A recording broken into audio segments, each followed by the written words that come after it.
Hi, my name's Liz. I've been asked to explain a bit about how I came to faith and what difference my faith makes to my life. My parents are both Christians and they took me and my brothers to church every Sunday when we were children. They used to talk to us about God at home as well, so they'd read the Bible and pray with us every day. And talking about God and about their faith was just a natural everyday part of conversation for them as I was a child growing up. But the only difference that made to my life for a while was to make me quite arrogant. I became the Sunday school class swot. I knew all the answers to all the questions and I always wanted my hand to go up first just to show off to everybody how much I knew about God and about the Bible.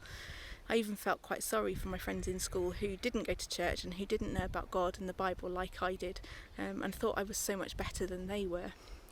But God gradually began to show me that I wasn't any better than anybody else at all, that I often said and thought and did things that were wrong, and when I did do the right thing I often had quite selfish motives.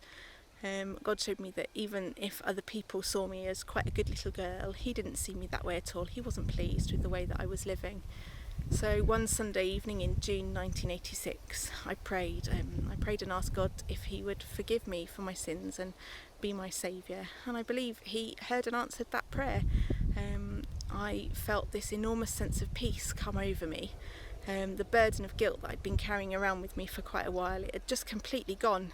And I just knew deep inside me that God had heard my prayer, that he'd answered me, that I was forgiven and that I was one of God's children.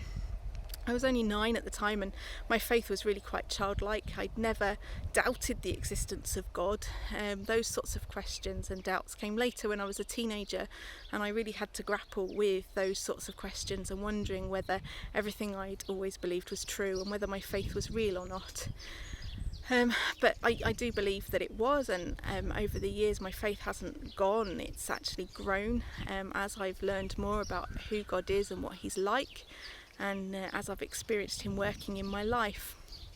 It's really quite amazing when you think that the creator of the universe isn't this distant, far off being who is completely disinterested, but he knows me by name and he listens to me individually when I pray and answers me. He's always with me, he's helping me and guiding me, and when I've got to make tough decisions, he's showing me the way that I need to go, and just always with me, even in the tough times of life. In fact, particularly in the tough times of life, I'm very aware that God is with me all the time.